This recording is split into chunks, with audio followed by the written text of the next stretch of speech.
Good evening, everyone. This is the April 22nd, 2020 meeting of the Auburn Conservation Commission. As a preliminary matter, my name is Michael Garland. I'm chairman of the Conservation Commission. Permit me to confirm that all members and persons anticipated on the agenda are present and can hear me. So members, when I call your name, please respond in the affirmative. Tom Fallon. Present. Excellent. Michelle Colross. Here. Calvin Corriveau. Here. Allison Holmes. Nathan Rand. Present. And Tony Romieu. Present. All right, so we have an agenda. And then there are town officials and also employees that are participating. When I call your name, please respond in the affirmative. Building Commissioner Caleb Moody. Here. Town Planner Adam Menard. Here. And DDIS Director Darlene Coyle. Here. Right. Good evening, everyone. This open meeting of the Town of Auburn Conservation Commission of Wednesday, April 22nd, 2020 is now being called to order at 5 p.m. This meeting is being conducted remotely, consistent with Governor Baker's executive order of March 12, 2020, due to the current state of emergency in the Commonwealth due to the outbreak of the COVID-19 virus.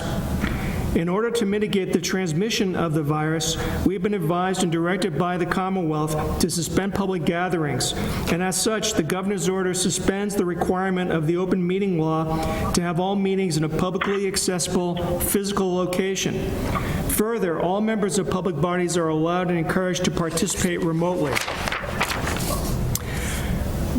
The order, which you can find posted with agenda materials for this meeting on the town's website, which is auburnguide.com, allows public bodies to meet entirely remotely so long as reasonable public access is afforded so that the public can follow along with the deliberations of the meeting.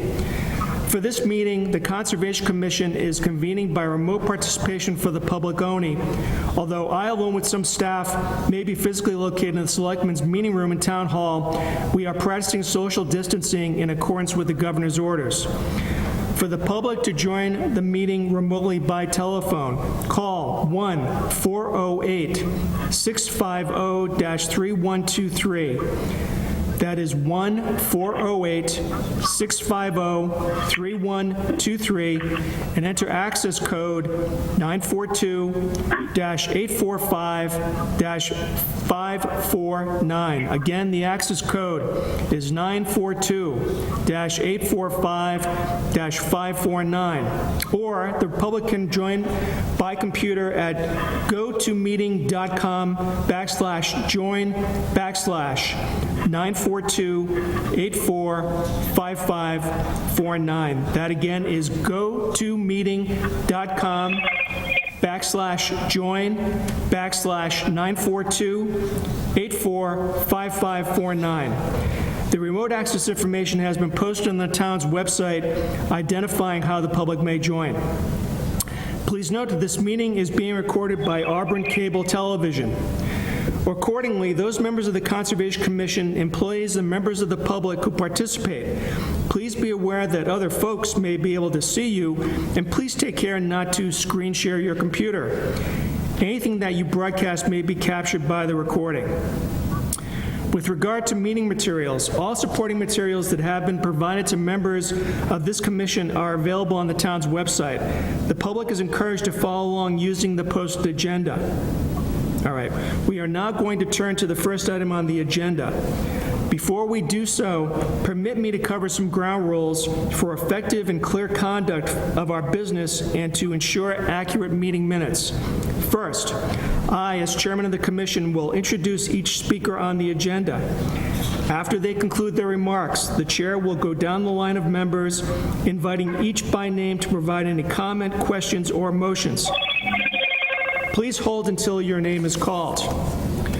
Please remember to speak clearly and in a way that helps generate accurate minutes. For any response, please wait until the chair yields the floor to you and state your name before speaking. If members wish to engage in discussion with other members, please do so through the chair, taking care to identify yourself. After members have spoken, the chair will afford public comment as follows. First, the chair will first ask members of the public who wish to speak to identify their names and addresses only. And secondly, once the chair has a list of all public commentators, I will call on each by name and afford 3 minutes for any comments. Finally, each vote taken in this meeting will be conducted by a roll call vote. And then finally, if technical difficulties arise, I will suspend the meeting while attempts to resolve any problems are being made. Sorry. And again, I think we're ready to proceed. The first item on tonight's agenda is the 5 p.m. public hearing, JW Land and Development LLC, a notice of intent for the construction of a duplex dwelling, driveway, underground water and sewer lines at 1 and 3 Whitman Bailey Drive in Auburn. Is there a motion to open? So moved. Is there, and who is that? I'll second that. Okay. So again, Carolyn, you made the motion to open? Yes. And that was seconded by Michelle? Michelle, I will second. Michelle, did you second the motion? Yes. Okay. All those in favor? Okay. Aye. Hold on. All right. Tom Fallon, do you say aye? Aye. Michelle, do you say aye? Aye. Carolyn, do you say aye? Aye. Nathan, do you say aye? Aye. Tony, do you say aye? Aye. Okay, and I also agree. Okay, I do as well. terrific. All right.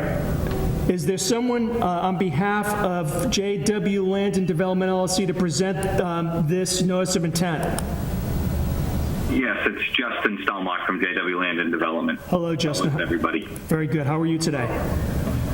Good, thank you. So, yes, we're just coming in for the last NOI, for the last lot that we have up there. It's actually the first lot on the left. Okay. The plan that we submitted, it shows the largest style that we could build on that lot. We actually did have the unit sold with a smaller style, but then with everything that's been going on, they backed out of the sale. All right. So we figured we would just still come in, get the process for the NOI going, and just submit the largest building, the largest decks that we possibly could build. And then when we do actually sell the unit or decide to move forward with speccing a unit, if we decide to do that, we'll have our engineer revise the grading, revise the building layout, and resubmit that to conservation at that time. So do you believe the building footprint is going to change? At this point, I don't know. This is the one that's on here is our Murdoch style. It's been one of our most popular. Okay. We do have one of those, the Murdoch, on the market right now. So we wouldn't be inclined to build another one unless we sold that. So most likely, my gut says, yeah, it probably will get smaller. But I don't know that for sure yet. Okay. I understand that you had Margaret Washburn flag the Welland. Originally, yes. And then we are now, Art Allen from Ecotech took over the project. Okay.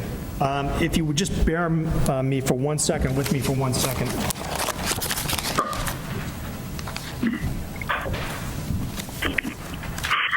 Thank you.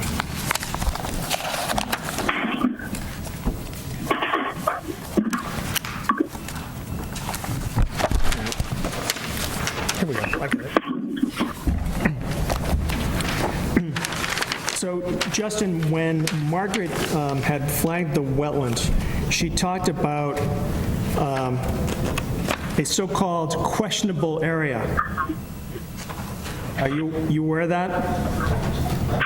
Yes, I believe that was on I forget which direction it is, but it would be on the other side of the road. It was like a triangle-shaped area. Right, exactly. I remember. Yes. Is that within 100 feet of the proposed building?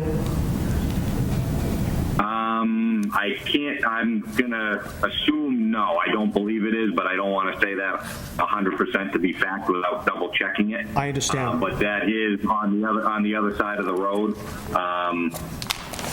So without, again, going back and seeing where Margaret's initial flagged area or, questionable area was marked. I can't say definitely, but I don't believe it is. Okay. Now, I think, Justin, you know our procedure. We always like to take a walk, which, given the current circumstances, can be somewhat challenging. With your permission, though, and I think we're going to discuss when to hold our next meeting. I'm hopeful that we can do it. It will either be the second Wednesday in May or it'll be the fourth Wednesday in May. So that's something to be determined, and hopefully we will determine that or discuss that this evening. Do you have any problem with us continuing the public hearing for this notice of intent until we've had a chance to go out to the property and take a look? No, that's fine, because like I said, right now, we have not made a decision on if we're going to build a spec unit, and it's not sold. Right. So that's not holding us up in any way at this point. Okay. So not a problem. All right. So, Justin, those are all the questions that I have. I'm just going to go through the rest of the members to determine if any of them have questions, okay? Okay, sure. All right. So, Tom, do you have any questions for Mr. Stelmach? I have no questions for Mr. Stelmach. Michelle, do you have any questions for Mr. Stelmach? Not at this time. Carolyn, do you have any questions for Mr. Stelmach concerning the notice of intent? Yes, Mr. Stelmach, does the waterway that's on the right-hand side of Whitman Bailey extend to the left-hand side? Of the road where the road crosses over? Yes. Yeah, yes, it does. Yeah, there was wetlands flagged on the other side of the road by Margaret as part of our original NOI. That's an order of conditions that the board has extended for us that we have not closed out yet because we're obviously not done with the project. But we would be coming in to close those out when the time comes. Thank you. You're welcome. Nathan, any questions for Mr. Stelmach? I do not. Okay. And Tony, do you have any questions for Mr. Stelmach? No questions. All right. So that being said, is there a motion to continue the public hearing for 1 and 3 Whitman Bailey Road or Bailey Drive? Mike, I'm here too, I'm sorry, Allison, is that you? It is. Okay, I apologize. I didn't know it was you initially. Do you have any questions for Mr. Stelmach? I do not. Okay. All right. Is there a motion to continue the public hearing for the notice of intent for 1 and 3 Whitman Bailey Drive to our next meeting? This is Carolyn. I make a motion that we continue the public hearing and notice of intent for 1 and 3 Whitman Bailey Drive until our next meeting. Okay. I'll second that motion. And that was Tom? Yes. Okay. Is there any discussion? All those in favor, unless you object to continuing the public hearing, I'm not going to take a roll call. If you all agree, please say aye. Aye. Aye. Okay, and no one's opposed, correct? Correct. All right, then it's a vote. Correct. All right. Thank you, Mr. Stelmach. And we will notify you when our next meeting will be. I believe you will be the first item on that agenda. Okay. All right. Thanks again. Very much. Appreciate your time. Thank you. Thank you. Bye-bye. Thank you. All right. The next matter on our agenda is the 5:10 p.m. hearing.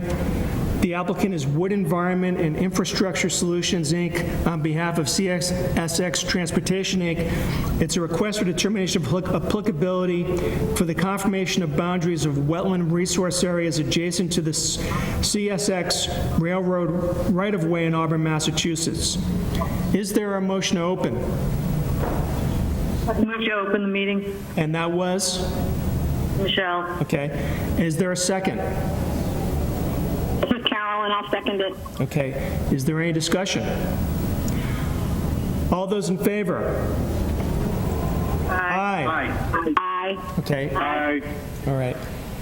All those opposed? All right. It's a vote.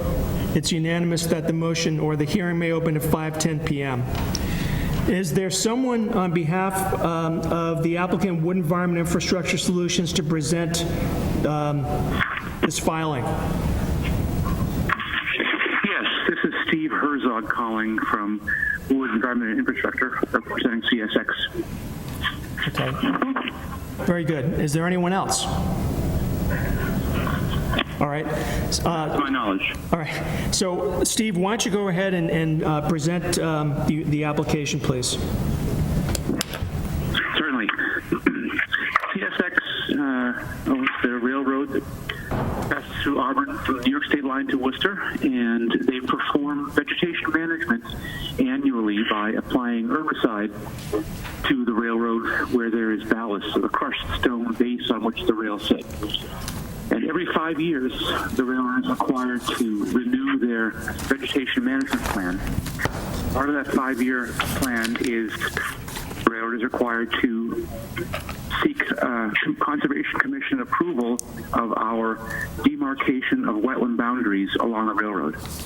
So this is a process we've been through before. Right. The Auburn Commission issued a determination in 2015, and the locations of the wetlands have not changed since that last determination. So we are requesting the Auburn Conservation Commission to approve the RDA based on the maps, the drawings that we have submitted, which show the railroad overlain on an aerial photo base map, and the locations of the wetlands identified. Let me just clarify also that the maps show yellow zones where there are wetlands within 10 feet of the railroad, and CSX is not permitted to apply herbicide within 10 feet of the railroad. So all those yellow zones are indicative of where the railroad needs to turn off their weed spray herbicide application. That about covers it. There are blue marks also on the drawings, which are wetland buffer zones, and we are allowed to apply herbicides no more than once per year in those areas, which is all that CSX does in any case. But that's part of the regulations to show the buffer zone and the areas where there are wetlands within 10 feet of the railroad. Okay. So, Mr. Herzog, I do have at least one question. How do you know that there has been no change in the wetlands since 2015? Out there along the right-of-way last fall. We accompanied the CSX track inspector and identified where these locations are. So we collected the information when we did this most recently 5 years ago. We collected location information with a handheld GPS to prepare the maps, and then we rode along the right-of-way with a track vehicle, looking for wetlands and looking to see if any of these boundaries had changed. And we determined they did not. Okay. So you have a high degree of confidence that the Welland areas shown on the plans are accurate? Yes.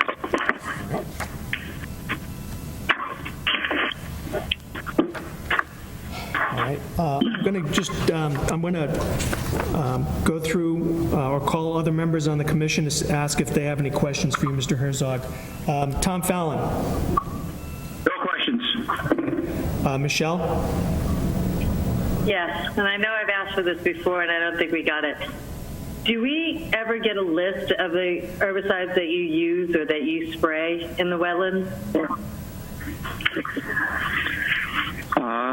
First, to be clear, we don't use any herbicides in or near the wetlands, just along the railroad track. So, and those markings are indicative of where wetlands are within 10 feet of the railroad. We don't spray any herbicides there. But along the remainder of the railroad right-of-way, the herbicides change from one year to the next. And yes, we prepare what's called a yearly operational plan. And a letter is sent out to all the conservation commissions and boards of health of all the municipalities through which CSX passes. So the commission should get a letter. Actually, you'll be getting it within the next week or so, describing what we intend to use this year. Okay. I don't remember seeing that. And it looks like it's a tight space. About that yellow margin, that yellow marker, about how far is that? Like how many yards is that yellow space that they're intending not to spray in?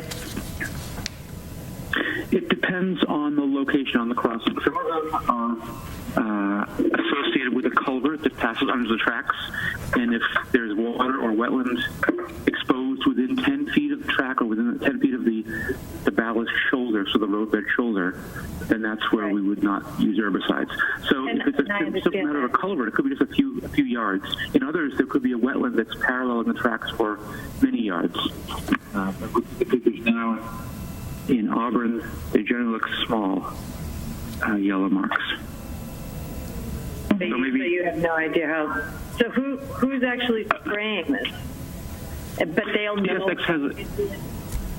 CSX has a contractor, and also, these are good questions, and I don't want to give you too much information if this is already old hat, because a lot of commissions are familiar with this.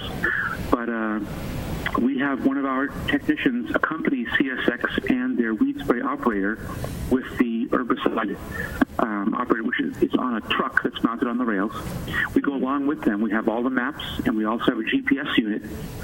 So when we come to these yellow marks, there is a paint mark on the wooden cross tie and on the rail, so the operator can see as we approach it. And we have these maps in hand so we can see where we're traveling. If for any reason the mark has been obscured, we do have the maps and the GPS unit to identify these. So in other words, as the operator goes along applying the herbicide, they see the markings and shut the herbicide off as they traverse that place. Okay. Carolyn, do you have any questions? Yes, Mr. Herzog, the maps here are dated March 2, 2020. Were those just taken by you, by your company? I'm just confirming. I'd like to confirm that. Yeah, the maps were prepared by my company. Okay, thank you. Allison, any questions? Yeah, I'd like some clarification on the methodology used to delineate these wetlands. It appears to me that the wetlands we're seeing on this map are DEP wetlands and National Wetlands Inventory wetlands, and not any wetland lines to show where these yellow lines came from. And were you just doing this from a truck as you're driving by, or are they actually getting out and delineating the wetlands? I'm a little confused. Yes, the latter. We actually get out and look and measure where the wetland is, how far the wetland is from the railroad bed. Why is none of that depicted on these plans? The actual because we haven't, well, to be clear, we haven't hung wetland flags away from the railroad track because the railroad corridor is not very wide. So what we do is mark. Sure. But just to clarify, this is done with a delineation on the ground, identification of the wetlands on the ground. We provided the Mass DEP wetland data layers and the NWI data for guidance for the reviewer, such as yourself, to see where there might be a wetland that approaches the track, and that would be the trigger for why there's a no spray zone. Right, but there are no actual wetland delineation lines on this map from the result of their survey. So how are we supposed to even confirm what you're looking at? And then, I don't know, it just seems a little bit odd that each one is like a perfect little square. You have this stream coming alongside here. I mean, I'm just not sure how we're supposed to verify this if there's no flags hung. Are there flags hung on the railroad easement? Yes, there are paint marks instead of flags on the railroad. Okay. Paint marks on the railroad roadway, and it wouldn't be practical to hang flags away from the railroad, because what we're trying to indicate is just on the railroad property the location of the wetlands. And yes, they look like perfect little squares. That's an artifact of the scale of the drawing. But these are where the wetlands approach within 10 feet of the railroad. I should also point out that they haven't changed, and this is what we presented to the commission 5 years ago, and the commission issued a determination. I was on the commission 5 years ago, so I just this is news to me. It just seems strange that maybe it would have helped to have the wetland scientists who did this work explain a little bit better what they found and what each one of these marks was. If they were all just streams and culverts and everything's really pretty isolated, that would, certainly be helpful information, I guess. These maps just don't seem to show what you found, I guess, is what I'm getting at. But I'm glad at least that these areas are being protected. On the very first map, I guess that's the one that I have some questions on. Would want to know more about that stream that's kind of parallel to the railroad, and then it looks like there's a wetland right crossing at the very the eastern end there where that wetland is. Are you able to look at this, or are you just calling us? No, I can see it. I have the figures in front of me. Are you talking about the one figure that's identified as figure number 240? Yeah. Just curious why that one's not all yellow. So if you mean figure number 240, and there's a wetland on the far left of the image, there's apparently a wetland located there on the south side of the track. But again, this is what you're seeing as a wetland is a Mass DEP wetland data layer polygon, and those are not particularly accurate. They're based off of air photo interpretations. Right, but do you understand how presenting it this way makes it hard for us to... Yes, I do. Okay. And we could have omitted those DEP wetlands data layers, and then it seems to me it might have been less clear. But I do understand your concern. In that case, though, apparently the wetland was farther than 10 feet from the railroad. Apparently, but we don't have any actual... I don't know, I'm just surprised there isn't more of the wetland scientists, methodology, what they found, where the wetlands are, that sort of thing.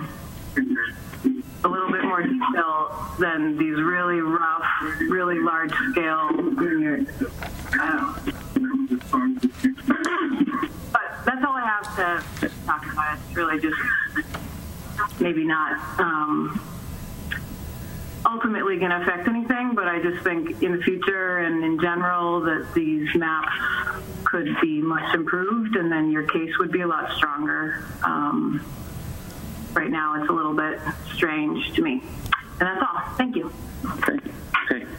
Nathan, do you have any questions? I don't have any questions. Okay. Tony, any questions? Yeah, just one question. Following up from what Michelle was saying, can you confirm how many no spray zones there are? Just from all the maps, yes. Are they? Yeah. There are 5 no spray zones within Auburn. Okay, thank you. 5 yellows. Yep, okay. And Mr. Herzog, I just have a follow-up question. I'm going to kind of follow up on what Allison was asking. I'm looking at figure 240, which shows the presence of wetlands. It appears to be within 10 feet of the right-of-way. And so I'm mindful of what you said concerning the way the wetlands were delineated on your plans. But with respect to the wetlands that are shown near the easement on figure 240, would there be some means to provide additional protection for those areas that are very close to the easement? Well, yes, the protection is provided if there are wetlands close to, but not within 10 feet of the railroad. Then the protection is that the railroad is only allowed to spray herbicide at most once per year. I see. That's what the rights of way management regulations say. I should also just point out On figure 240, the wetlands on the left are actually in the town of Oxford. Okay. The town line crosses diagonally through the figure. Not that that really makes a big difference. Well, Your concerns are about the wetland delineation. But, Well, I'm okay. Keeping that in mind, I'm looking at the wetlands that are shown almost in the center of the picture, and you see those, right? So, all right. I'm curious. So, basically, under the regs, the railroad's only allowed to spray once a year. How many times do they normally spray per year? If it's not a sensitive area. they normally spray only once. Oh, they do. Sometimes they come through and do a brush spray. They spray along in areas that are not indicated as blue, and they are not allowed to do that brush spray in those blue areas. But normally the weed spray, which is applied to the railroad bed, is once per year. Okay. I'm going to ask if anyone else who is listening to this public hearing or watching it has any questions. And if there are members of the public that do have any questions, I would request that you identify yourself by your name and also by your home address.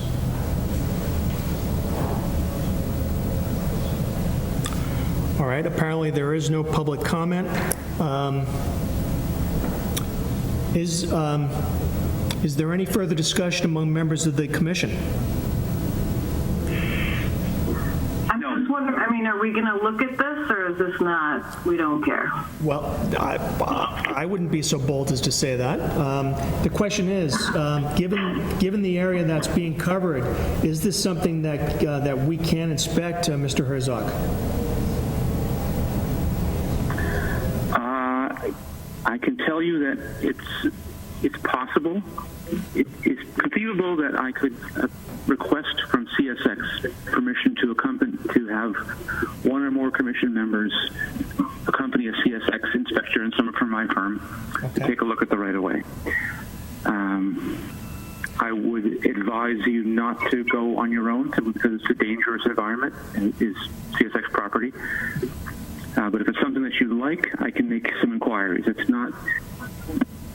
I'll tell you, it's not customary simply because we've been doing this every 5 years for so long. Mm-hmm. But if that's what you would like, then I can make some inquiries and see if that's possible. Well, I think certainly at least one member of the commission believes it would be useful, and I frankly believe it would be useful too, only because we're looking at an overlay of wetlands and but no wetland flags on a standard plan. And again, I think I understand the approach that your firm is taking with regard to laying this out for purposes of the herbicide application. So with that, having said that, would you be agreeable, Mr. Herzog, to continuing the public hearing on this matter to our next meeting? Yes, certainly. And I don't know if you heard me before, but at this point, we normally meet the second and fourth Wednesdays of the month. We have not, so that means, I believe, we would meet either the 8th or the 22nd. I think that's right. And at this point, we don't know when the next meeting is going to be, but it would be either the 8th or the 22nd of May, if my calendar is correct. So would that be agreeable to you? I take that back. It would be either May 6th or it's the second and 4th. 13th and 27th. So it would either be May 13th or May 27th. Okay, so at this point, we don't know. We're going to discuss it as a board at the conclusion of business today. But if you're agreeable to continuing the public hearing, we would appreciate that. May I ask one more question while we have your attention? All right. Please, and this is Allison, correct? Yes, thank you. All right. This is Allison. On figure 241, the next one down, it looks like there's a private drinking water well and there's a purple area. Is that, let me see, that can only be done every 2 years? Yes, correct. And then south of that yellow area, is that like a beach? Is this pond used for anything? I'm not familiar with that area. Rotary Beach. Does this commission know? Is that? No, Rotary Breach is not used as a recreational area, to the best of my knowledge. Okay. Not people, on the beach bathing.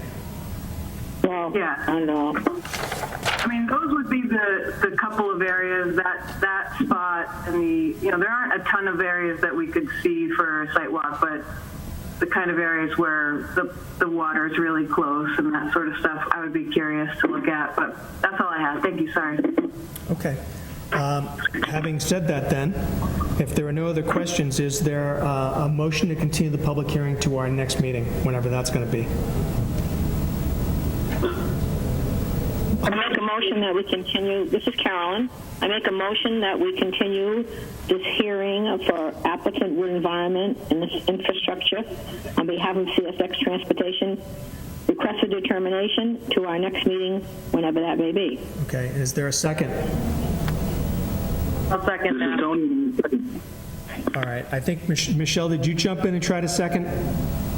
Yes, Okay. sorry. So Tony, I'm going to give it to Michelle because she beat you to it. Yep. Okay. Does anyone object? All those in favor? Aye. Aye? Aye. All right. All right, it's a vote. Mr. Herzog, thank you for your patience. This is our first time doing this. We're getting, and I think we're doing okay. So if you would inquire about the ability for us to make a site walk, we will also be in touch with you to advise you when the next meeting is going to be. And as I indicated before, at this point, we think it'll either be on May 13th or May 27th. Okay? Okay, thank you. Thank you, sir. Have a pleasant evening. Okay.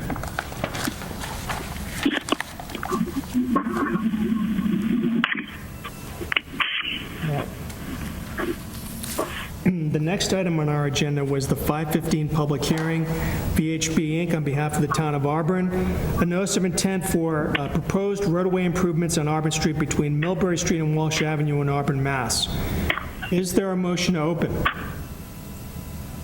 To open the meeting, this is Michelle. Okay, so you make the motion. Yes. Is there a second? This is Carolyn, I'll second it. Okay. Is there any discussion? All those in favor? Aye. Aye. Okay, anyone opposed? It's a vote. Okay, is someone here? And I'm looking at my laptop and it appears we have 3 representatives from VHB concerning this application. Is that correct? Yes, this is Fred Russell with BHB. I'm the project manager and town contact. I'm here with Dan Canada and Gene Crouch, who will speak to the online. All right, very good. I see that I think Mr. Kanata and Mr. Croucher are muted, so just to remind them that when they want to speak, they should unmute their phones, okay? So, Mr. Russell, you're going to proceed first? Yes. Okay. I'm just going to give a general overview of the project. Sure. We've been working on this project with the town since about into 2015 was when we started. Okay. Project limits go from just south of Brotherton Ave to just north of Walsh Ave.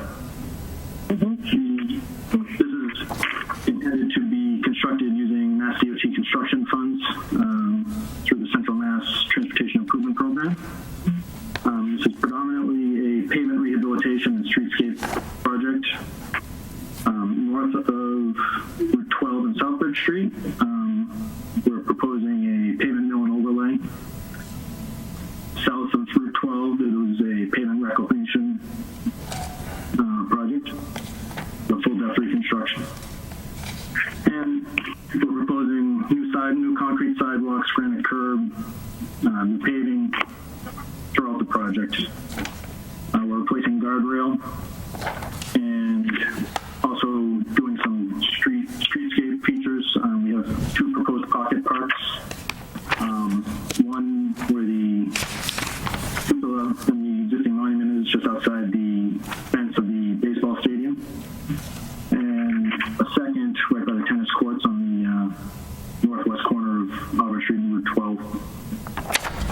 We then have a larger park area fire station that runs basically from Auburn Street along Route 12 to down towards the Rocket. As I said, this project is being funded through Mass DOT for about approximately $4.7 million.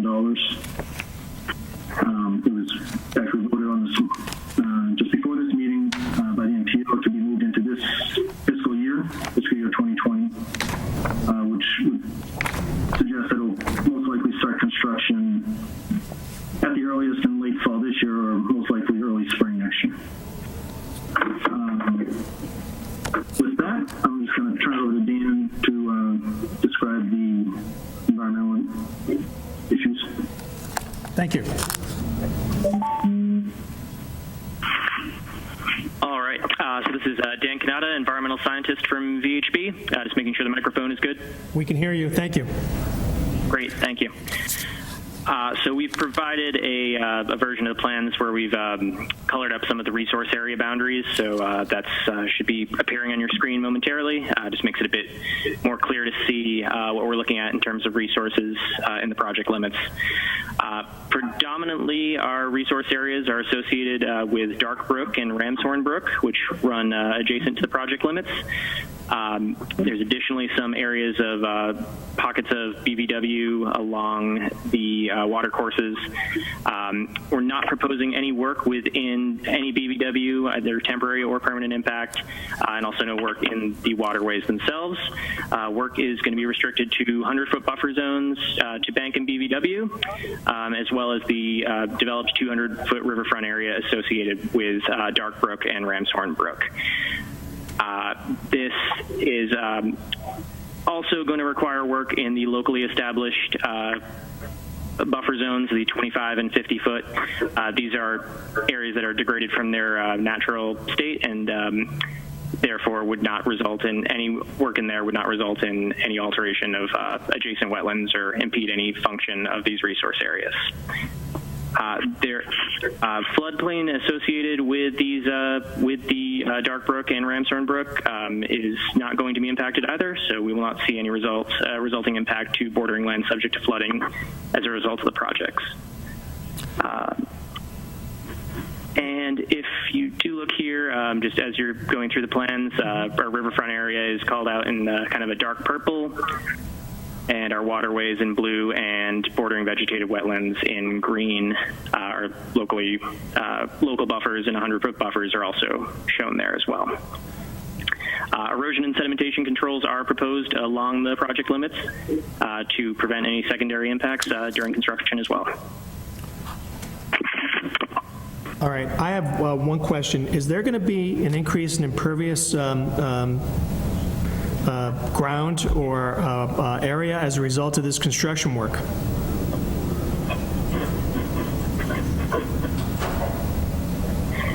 There is going to be a net increase in impervious. It's going to be approximately, and Greg can correct me if this is shifted at all, but I believe it's about 5,600 square feet, which is about 0.13 acres, and that's throughout the entire project limits, not just within resource areas there.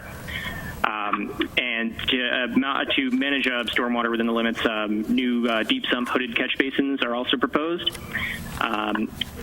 And this is also considered a redevelopment project because it involves maintenance and improvement of an existing roadway. And therefore, it's been designed to meet the stormwater management standards to the maximum extent practicable, and also to improve on the existing conditions in the project limits. Very good. Thank you. This is Greg. Just to follow up on that. In general, the roadway itself is being maintained in the same width or narrowed, and the majority of the increase in impervious area is related to sidewalks within the park areas. Okay. I'm just going to, again, go through the roll call of commission members to see if they have any questions. Tom Fallon. No questions. Okay. Michelle Koras. No questions. Carolyn Corriveau. No questions. Allison Holmes. I'm wondering if if there's going to be any improvements to the brooks there. I walk by there a lot, and it's not exactly a beautiful blushing wetland. So is there any improvements that are going to be happening to those buffer zone areas? Anyway, we could look at the stream pages. As part of this project, we're not proposing any maintenance along Stream Brook. We're proposing, or along the banks. We're proposing to replace the existing guardrail in those areas. So they're not picking up trash or doing anything like that? What was that? There's no trash cleanup or any improvements to the vegetation along the bank there? Not specifically along the banks, but I know down towards the Brotherton area, the bank that runs in front of the mall is on private property. So we were not proposing to take an easement to do any work there. And generally, because this is being used with Mass DOT funds, they generally refrain from anything that would go up beyond the limit of grading. I'm having a little bit hard time understanding you, but I feel like we kind of went over that a little fast. Can someone explain again, is there going to be impacts? You're saying there was no impacts to any of those buffer zones, and show us where some of that stuff's happening? Are you able to share your screen and sort of take over this presentation, or how does that work? I don't believe they have the capability of doing that. So,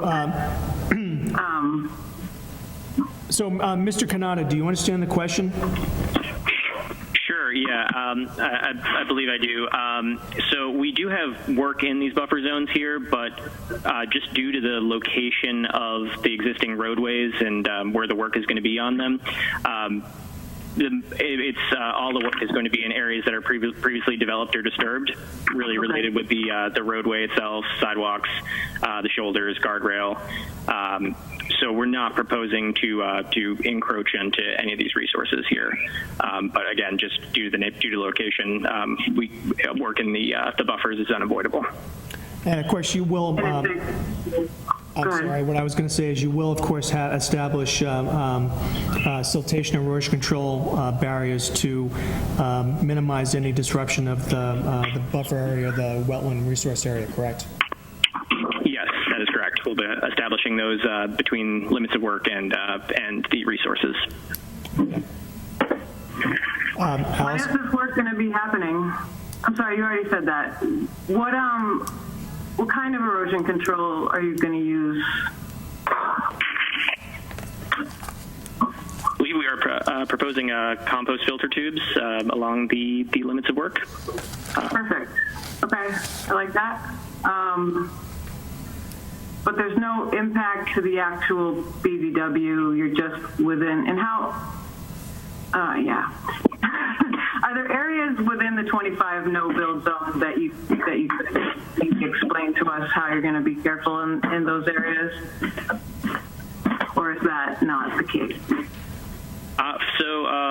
Yeah, the 25 is represented in pink on the plans there. For the most part, our limited work is staying out of that. The areas that we are getting closer to the resource, that's definitely spots we're going to install the erosion and sedimentation control plan. And again, some of those places there are already paved and disturbed from the roadway layout. And I assume there's going to be stuff in the storm catch basins to prevent those from sedimenting the pond and that sort of thing? Yes, there'd be silt sacks proposed within catch basins, and then additionally there's the new hooded deep sump catch basins being proposed as well. Okay. All right, well, obviously you got a lot of wetlands right there, so I'm glad you guys are taking as much precaution as possible, but it doesn't seem like there's much that can be avoided if this work can be done. That's all I have. Thank you. Nathan, any questions? I do not have any questions. Okay, and Tony, do you have any questions? I'm all set. Okay. Again, if there are members of the public that have any questions for the applicant, please identify yourself by your name and also your address. Okay, there being none, is there a motion to close? Move to close the meeting for VHB Incorporated. And that was you, Michelle?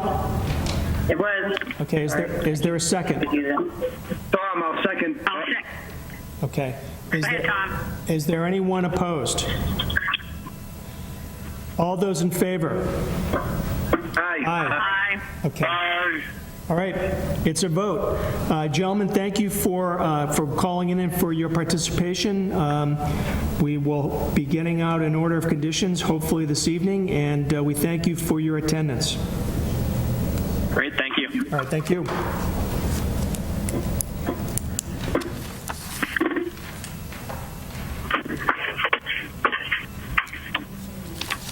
The next item on our agenda is the 520 public hearing, the Webster 5-cent Savings Bank for a notice of intent for a proposed 1,270 square foot addition to an existing building, modifications to existing parking, drainage and landscaping at 31 and 35 Millbury Street in Auburn.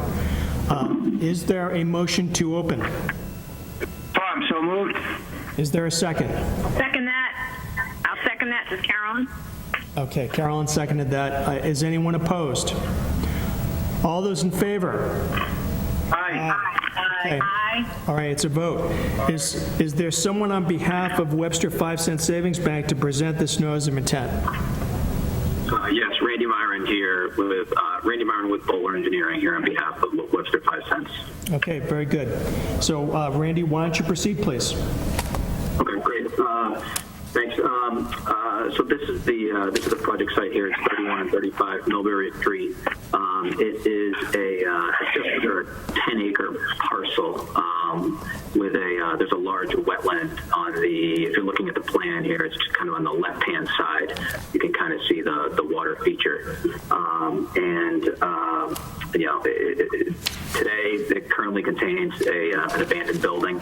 I think it was formerly used by Reliant Medical, and there's also a large parking field kind of surrounding the building.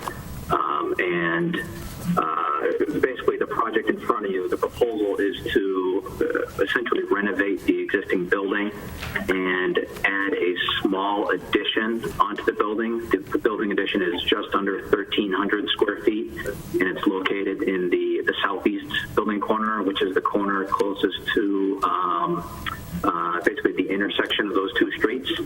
And in addition to that, there's basically some parking lot improvements that are being done kind of to improve pedestrian circulation, pedestrian access, vehicle circulation, and vehicle movement kind of throughout the parking lot. In addition to that, there's a significant decrease in impervious areas as part of the project. We're actually decreasing impervious areas by it's roughly 65,000 square feet, so about an acre and a half. Under existing conditions, there's actually a large parking field. Again, if you're looking at the plan here, it's kind of on the left-hand side, and that, yep, right in there, and that's being turned into simply just kind of a landscaped area.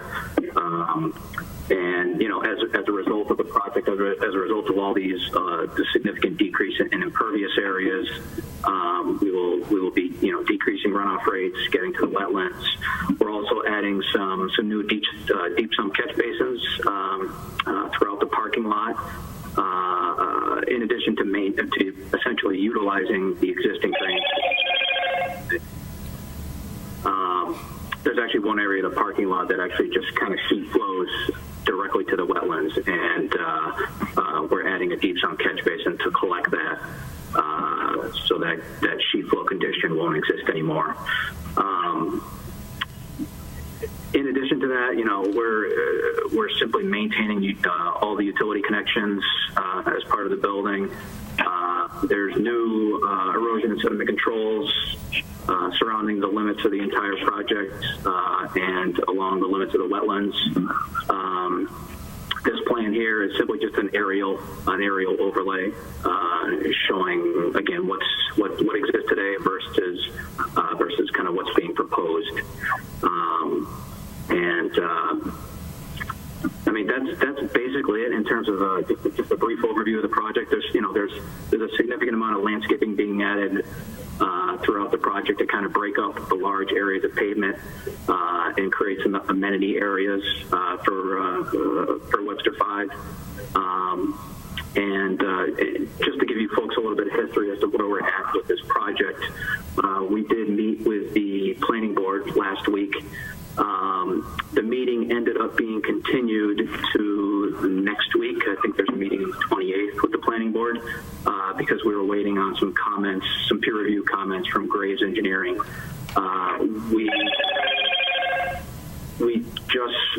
We did just receive those comments since the meeting we had with the planning board last week, and there were very, very minor comments that we did receive from Graves, and we did respond to them and provide the planning board with revised site plans addressing some of their comments. So that's generally it. Again, just a brief overview. The project is meeting the DEP stormwater management standards for redevelopment, and we feel it should be a big benefit not only to the wetlands but to the town itself. So. Well, I'm pretty confident. I'm familiar with the site because I used to take my kids there when they were little to Child Health Associates in the back. I would like the opportunity to just take a walk around the property before we act on your application. Would you have any objection to continuing the public hearing? No, I guess, and I heard earlier, I think it would be, you're still kind of figuring out when that meeting might happen. Again, we haven't made a firm determination. By way of background, this is the first time we've met in 6 weeks. But my hope is that we will get back on a regular agenda now that we are pretty much kicking the tires on doing remote meetings. So my belief is that we will meet on May 13th, although we have to reach a consensus among the other members. So it would either be May 13th or May 27th. Okay. I mean, I know the bank is anxious to get going with things, but I think, if we need to continue it, then that's fine, yep. Okay. And before we move on, I'd like to just ask other members of the commission if they have any questions for you. Tom Fallon? No questions. Michelle? No question. Carolyn? Yes, sir. Is this going to be a bank in itself or just the administrative offices? I probably should have mentioned it before. It's actually just their administrative offices. It's going to be their new headquarters. So there's actually no banking procedures done here. It's strictly like a office building, office use.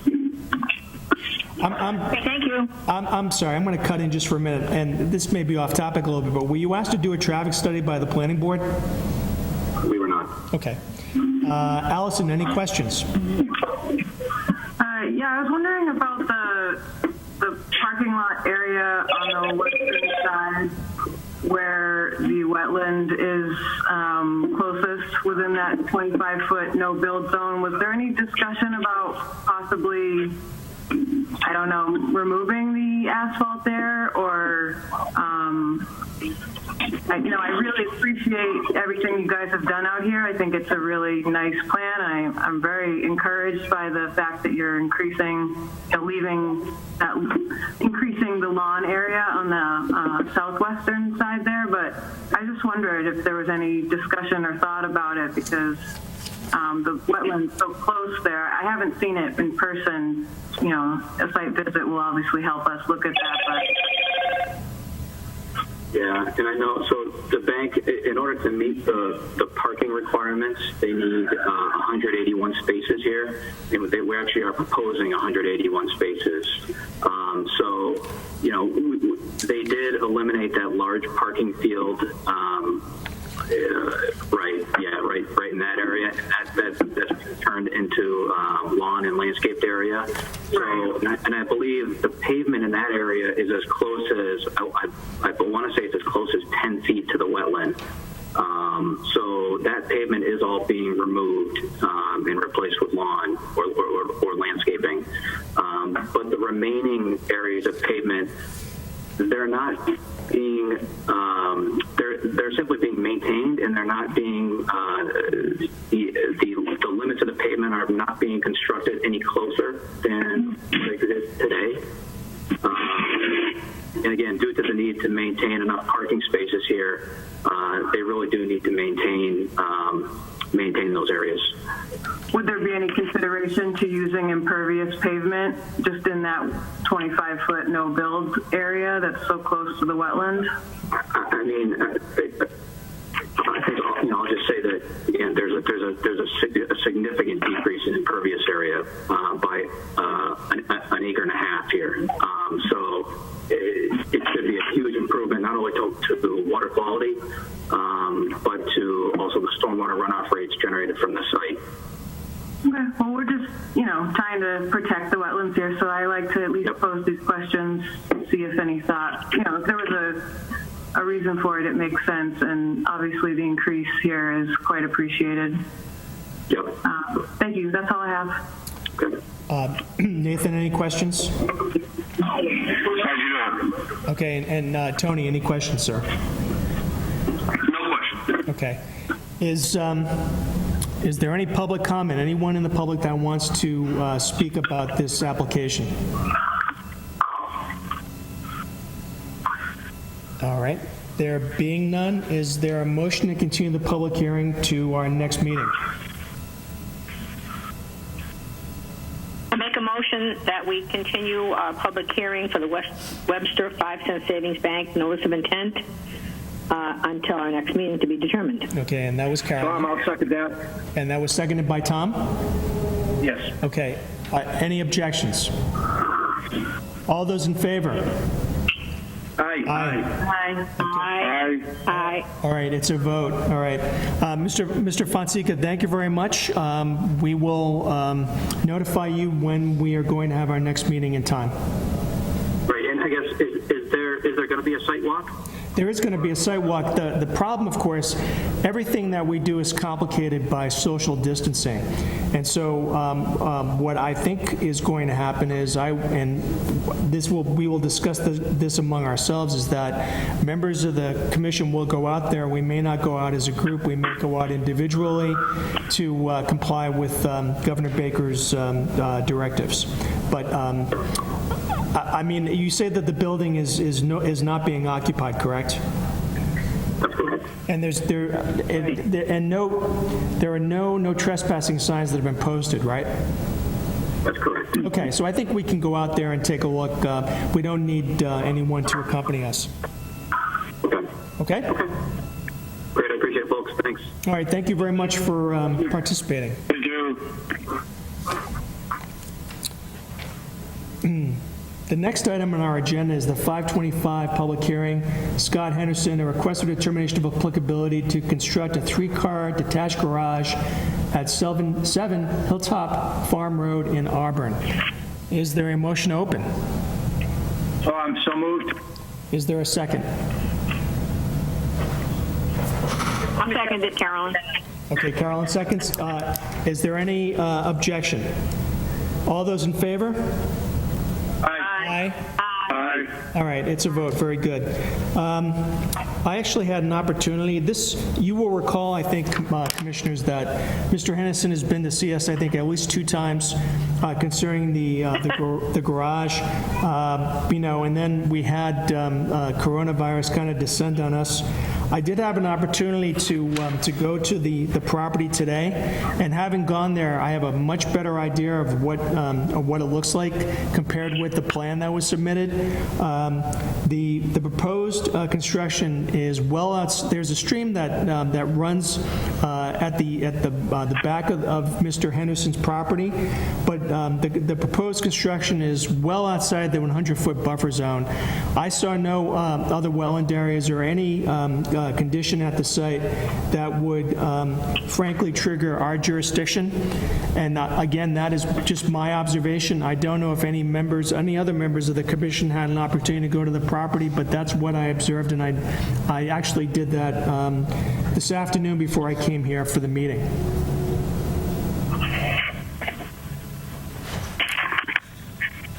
So do members want to have an opportunity to go out there, or do you think we have enough information to make a determination on his, or a decision on his request for determination? Good job, Mike. I'm with you. Yeah, I'm with you too. All right. So, I'll default to you. all right. So. Yep, I trust your. Tom, I concur with the chairman. Oh, well, thank you. All right. So in that case, if that is the case, is there a motion? I'll move to have a negative determination Okay, applicability? of applicability for 7 Hilltop Farm Road. And that was Michelle? Tom, I'll second that. Okay, Yeah. a second by Tom. Is there any objection? All those in favor? Aye. Aye. Aye. Okay, it's a vote.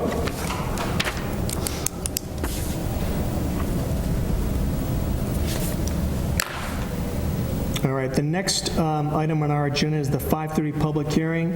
Matt Hopkinson, a notice of intent for the replacement of Bridge A-17-046 to accommodate a revised lane configuration of 2 12-foot lanes in the southbound direction and 1 16-foot lane in the northbound direction, located at the I-90 interchange, exit 10 ramp in Auburn. Is there a motion to open? So be it. I open it. I'm sorry, was that Michelle? Yes. Okay, is there a second? I'll second it. All right, who seconded? I think it'll be to Carolyn or...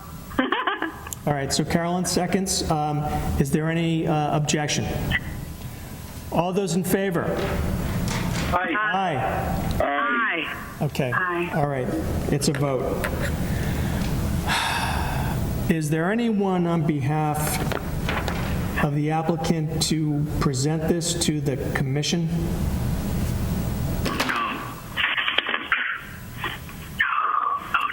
So, members will recall that back on January 8th, which seems like a long time ago, someone did actually present this, and there has been really no communication with, I think it's DOT, since the initial meeting of January 8th. I don't quite understand why that is. I know that for a while we had not received a file number from DEP, which we did get actually on March 30th. And DEP had numerous comments on the regarding the application, which they wanted the applicant to do things, a number of things, which I think was actually handled, or I think there was a response, Caleb, to the DEP comments.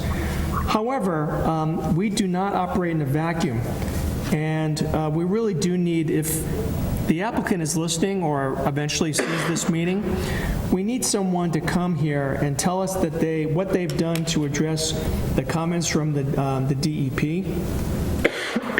So, having said that, and because we still haven't made a site walk, and in part it's not an easy site to go to because of traffic driving through there, it would be my inclination to continue this matter in the hope that the applicant will actually attend that meeting. What's the feeling of the board about that? I agree. I agree. I agree, Carolyn. Yep. All right, so in that case, if we're going to continue this, is there a motion to continue? I make a motion that we continue the applicant Matt Hopkinson notice of intent replacement of Bridge 17046. Okay, and that was Carolyn. Yes. Thank you. Is there a second? I'll second. And that was seconded by whom? Allison. Nathan. Should we toss a coin? I'm going to give it to Allison. I think she jumped in just before you did, Nathan. All right. Is there any objection? All those in favor? All those in favor? Aye. Aye. Aye. All right. It's a vote.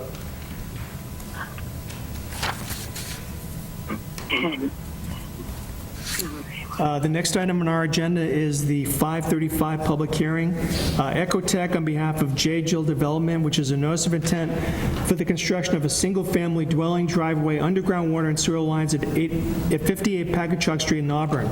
Is there a motion to open? So moved.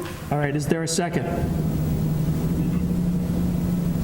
I'll second it. And that was who? Carolyn. Okay, Carolyn, very good. Is there any objection?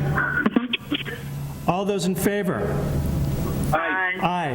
Aye. Okay, it's a vote.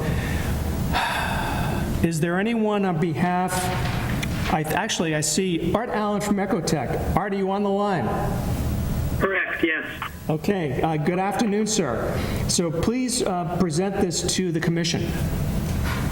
Thank you. This is Arthur Allen from Ecotech Incorporated, project wetland scientist and representative.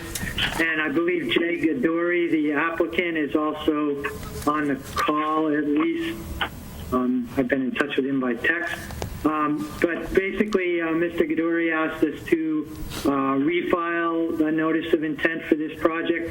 As you may be aware, this project was approved back in 2015. At that time, it was called 56 Packagug Lot 2.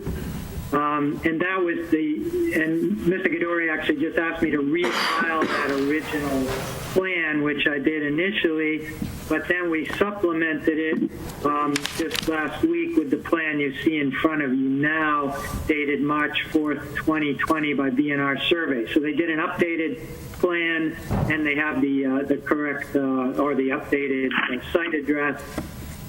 This lot sits behind the old farmhouse at 56 Packagug, their front's on Packagug. It sits actually in the footprint of the old barn that was on the site.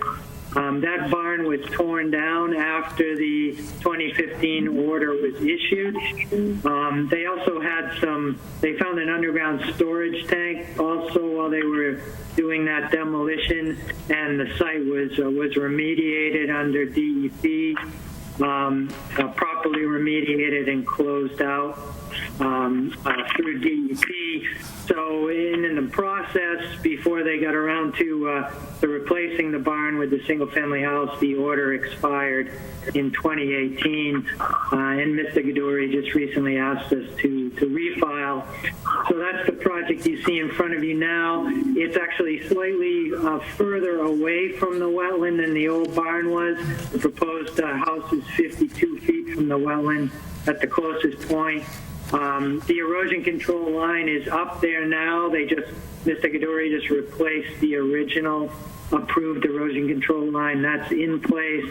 Again, the barn is gone, and they're proposing the house outside the 50-foot buffer.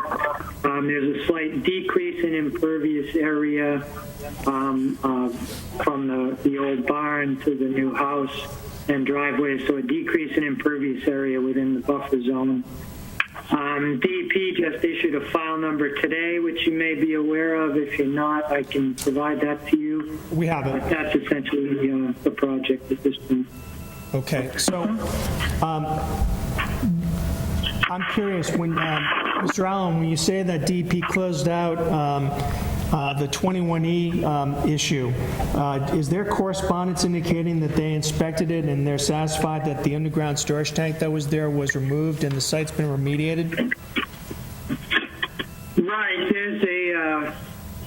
there's what they call, I'm just looking through my file.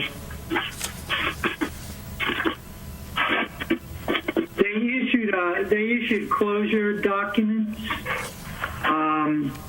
and I can give you, Mr. Gaduri provided me with the permanent solution number is 1184564.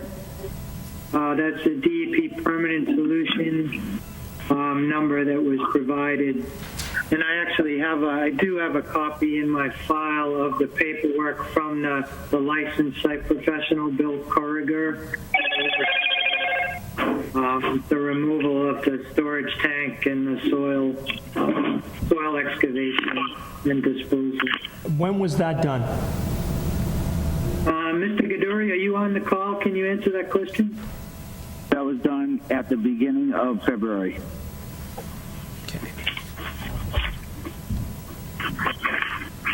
All right, I'm looking at a letter that number. That there's too many numbers in that RTN. Can you repeat that number for the closure document, please? So what Mr. Gaduri gave me was a permanent solution number 1184564. Yeah, there should only be a fifth number. Allison, that's not the RTN number. The RTN number is RTN 2-19847.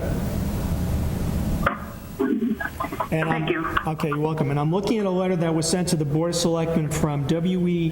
Couriger Associates back on March 19th, indicating that that there was a removal of an underground heating oil storage tank prior to that date. So, all right.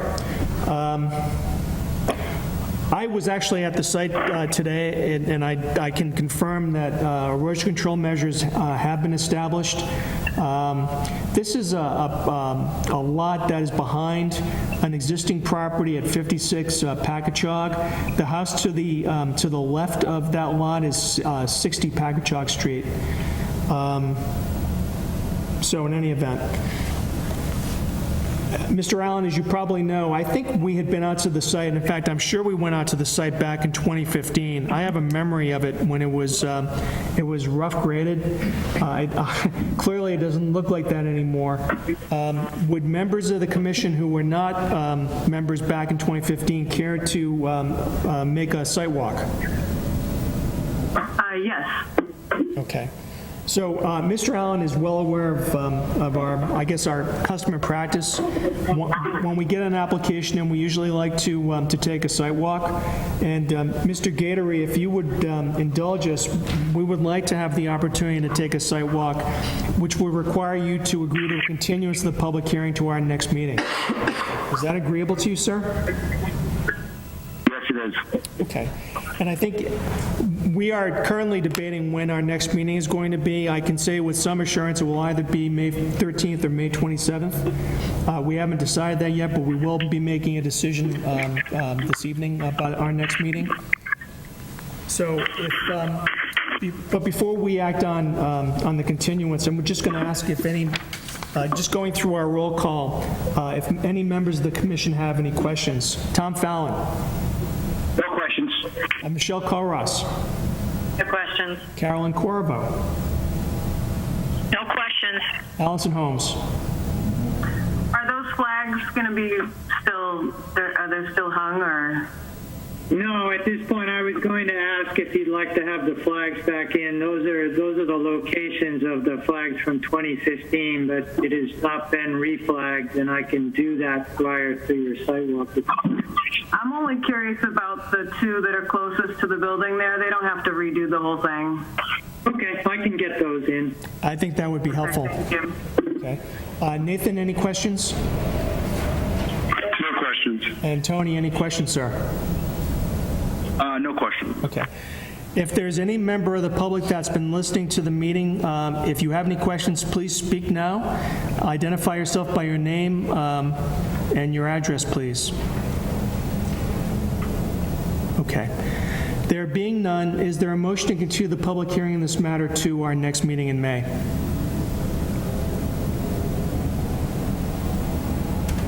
A motion that will continue the application notice of intent for construction of a single-family dwelling, 58 Packagug Street, in Auburn, Mass, until our next meeting to be determined.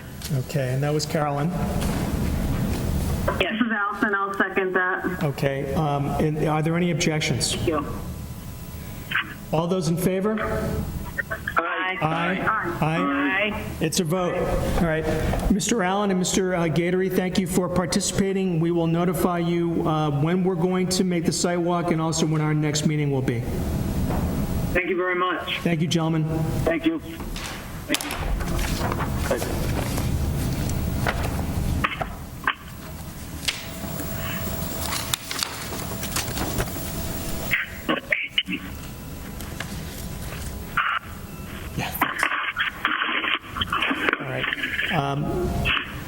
That concludes our public hearings for this evening. There are some other matters on the agenda. There was a complaint that we had received about a PVC pipe coming from the slope at 341 Leicester Street going into a pond at 343 Leicester Street. We had planned to have a site visit back in March, but of course that didn't happen given our current circumstances. It was my understanding, Caleb, was there any further? No investigation of that? So I think it's something that we need to investigate. I guess we're going to have to determine when we can do sidewalks, and as I think you've heard me say, it probably doesn't make sense for us as a group to go and make sidewalks just because social distancing might be a challenge. So I would encourage you, based on your availability, to go out and make sidewalks prior to our next meeting. In addition, I showed that there were some geotechnical investigations done on Sword Street. And I was given a map showing where the borings were done, and I have no other information aside from that map. Do we know who's doing it? Okay. So it looks like we're going. It's from an outfit called Fussin' O'Neill out of Springfield. They did not submit any application, so I'm not quite sure, to be honest, why they've made these borings. So we will. I'm sorry? I know. Okay, so we're going to turn the floor over to Adam Bernard, our planner. So the town received a grant from the Municipal Vulnerability Preparedness Program a couple months ago, so $145,000 from the state. Part of that grant was to come up with some conceptual designs to replace the culverts on Sword Street. Part of the funding was to have... I can't hear him. I can't hear him either. I can't hear him. Sure, I'll get close to the phone. The town received a grant from the Municipal Vulnerability Preparedness Program, the MVP program, earlier this year for the amount of $145,000. Part of that grant was to fund a conceptual design to replace the culverts on Sword Street with a bridge. So part of the funding was to delineate the wetlands, which was conducted about a month ago. So hoping to have a conceptual design by the end of June and hopefully go forward to fund the full replacement of the culverts. So we can expect a filing sometime this summer? If we have funding. Okay. Correct, yes. All right. Okay, so this is just very preliminary. Yes. All right. Thank you very much. Were the geotech borings just for engineering purposes, or did they also look at soil quality? There's no information on this. It just says proposed geotech location, 2 borings and pavement. So we literally have no other information. It's all very, very preliminary. I think they were just outlining some of the wetlands and the boring just to see where they're at. And this is a conceptual design. Nothing's been engineered yet. Okay. And that was Allison. It was. Okay, great. Thank you, Adam. You're welcome. All right. And then we had received a request from Bill and Barbara Ela looking for guidance on how to save trees from erosion at the shoreline at 278 and 280 Bryn Mawr Avenue. And they provided some pictures that do in fact show trees or the roots of trees suffering or in danger or in distress because the shoreline is deteriorating there, and I don't know what can be done about that. I don't know if there are any grants available. I think it's probably worthy of further discussion or maybe inquiry. Perhaps DEP can provide some guidance on this. I don't know the answer, but it's something I think that is worth investigating. This is Carolyn. I'm questioning the rate of the recession of that water. How long has it taken it to get to where it is? Okay. How much longer would it be before it even reached the roots? I understand the roots are large, but we don't have those answers. No, we don't, but I think we should take a look if we have an opportunity to do so. You know, and like I said, I mean, I think my sense is that this is probably not a unique problem. So perhaps there might be some guidance available from DEP on this, and so I'll try to make some inquiries to see if there's anything that's available, any resources, any grants, or anything that might be of assistance to the town on this. Okay, this is my leg. Oh, go ahead. So I'm just going to tell you full on, it's kind of weird because the water's been high. So it's been actually, it's like I understand, like we've been down there. I mean, it's been a little bit low, but with the last few rainstorms we had, it hasn't been out this far. Certainly not like as far out as that dock. So I don't know when these pictures were taken, but I don't. Like this year, like when they drain, right? Sometimes they drain this particular pond to try and kill the weeds naturally. So when there's a deep freeze, that'll actually get down to the roots and kill it. And I don't know if these pictures were taken during that time frame because it'll get that low then. But I haven't seen the water level down this low where you could actually see the end of the dock in 2 years now. And I haven't had it like that in like 2 years. All right, I think you're right, and the pictures are not dated, so I think that's your point's well taken on that. I think it's still worth making a visit, maybe speaking to the property owner, and maybe get some more information. Okay. All right, we have one order to issue this evening, and that would be for, actually, I take that back. We have two orders. Well, let me inquire. So, Ms. Coyle, what should we do about orders that we need to issue for Mr. Henderson, which is the negative determination of applicability, and also the order of conditions for the town of Auburn? So just go ahead, vote on it, and then the documents will be prepared? That's correct. So the documents are going to be prepared once you make a decision, and then we can propose to have individuals come in one at a time and sign. It's been offered to have the orders in the Board of Selectmen office to be able to make access for members. Do you know if we can sign orders electronically? I think there was some legislation that was going through that I don't know if it has gone through. Do you have an update, Caleb? Yeah, so the Registry of Deeds is accepting electronic signatures, so I would think that across the board that we can accept electronic signatures. All right, I'm sure one way or the other we'll figure it out. All right, in that case then, for Mr. Henderson, which was the request for determination of applicability at 7 Hilltop Farm Road, is there a motion? I make a motion that we issue a negative determination for Mr. Henderson on Hilltop Road for his 3-car garage. Okay, and that was Carolyn. Yes, thank you, Carolyn. Okay, and seconded by Tom. Any objections? All those in favor? Aye. Aye? Aye. Aye. It's a vote. Okay, and then with respect to to VHB in the town of Auburn, the improvements on Auburn Street. Who would like to have the honor of preparing the order of conditions? I can do that. Tom would love to do that. And it is an honor. I just want you to know that. Okay? So, all right, Tom, you're up. I make a motion. I make a motion that we issue a standard order plus special conditions number 1, 2, 3, 5, 7, 8, and 13. Okay, what about 9? Are they going to be storing any snow? I would hope not. I mean, they're just doing improvements, so I figure in the winter they're not going to be doing any work, but I could be wrong. Okay. We'll put 9 in there anyway.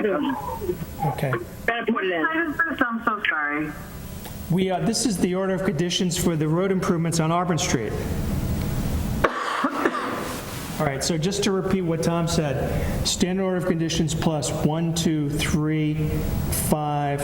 Is there riprap? I don't think there is. I don't think so either. I think there is riprap along that. Yes, there is, for sure. I thought there was. Yeah, I thought there was along one by the school there. Okay. But Do we have any other? All right. Put it in. Fine. Again, to repeat, 1, 2, 3, 5, 7, 9, and 13. I'd like to add a special condition that they use the filter socks.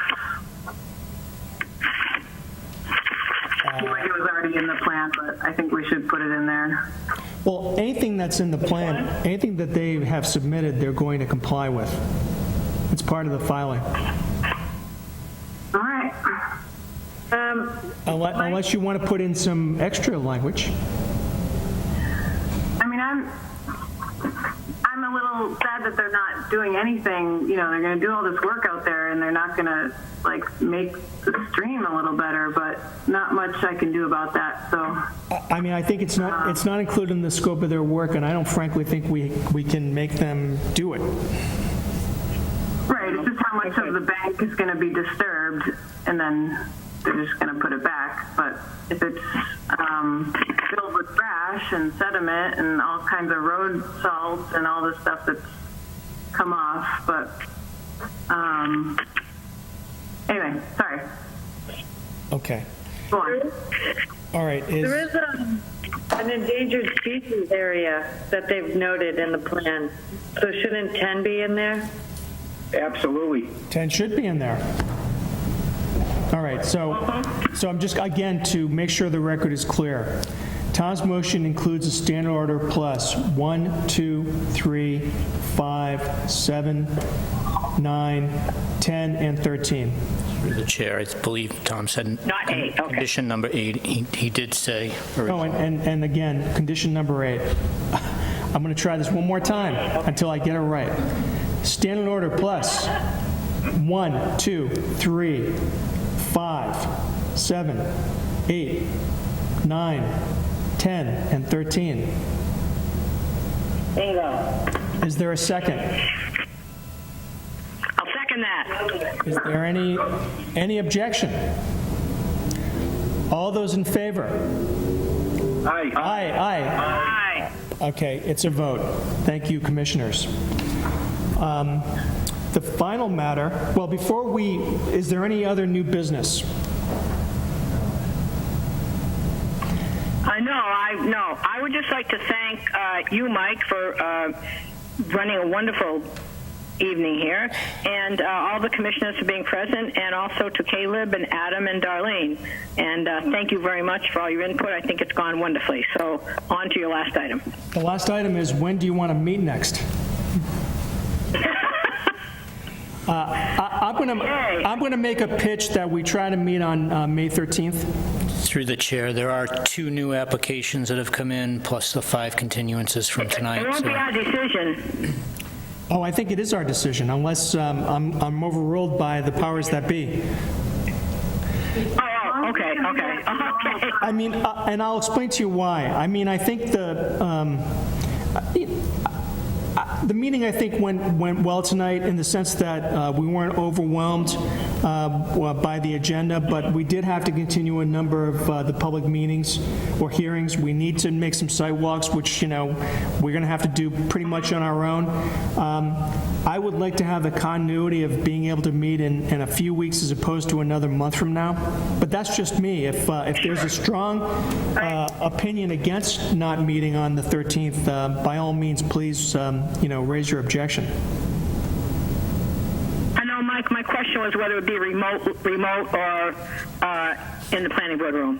That was my concern. My hunch is that this is going to be the new normal for at least another month, and I think maybe beyond that. I don't think any of us really know. That's correct. Okay, I'm with you then. Yep. I think Ms. Coyle would like to say something. And just the reason that we're in this room is because we have a lot of technology that we had to prepare. So that's why everything is in this room. We've got video and the technology. I mean, I think to answer the other question, Carolyn, is when are we going to be able to meet, together as a board again? And I have no idea when that's going to be. I think we are all sick of this, and we'd all like, things to go back to normal. But I think it's pretty clear that's not going to be the case for some time. So we're just going to have to ride it out. I'm not sure that we could have done, if this situation had occurred 5 years ago, I don't think we would have been able to do this. So I think we've made some great advances in terms of being able to meet remotely.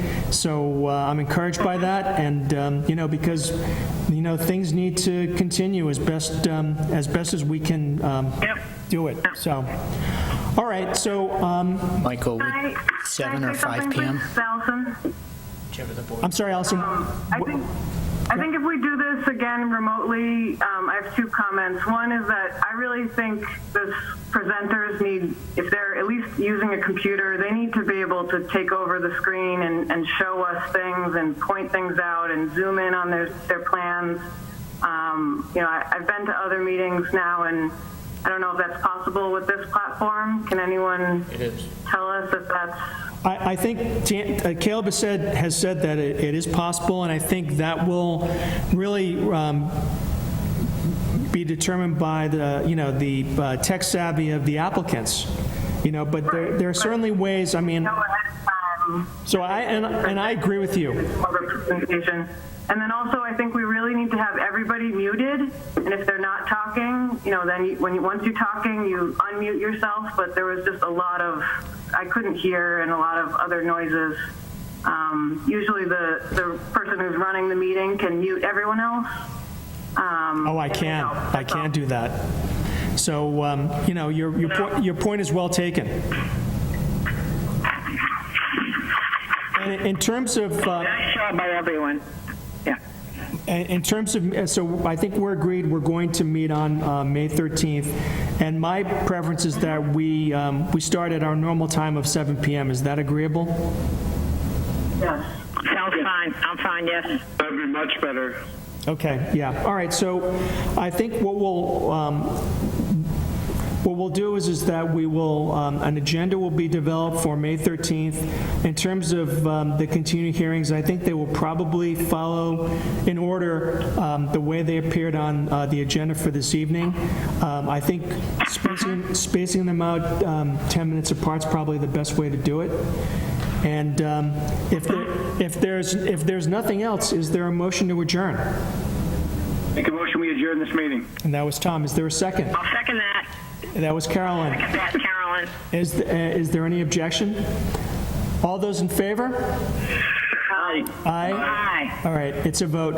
I want to thank you all for participating by telephone. I think it was a fruitful experiment, and the more we do it, the better we'll get at it. So thank you again for participating. Welcome. Thank you. All right, everyone stay safe, okay? We'll talk to you soon. Thank you. All right, bye-bye.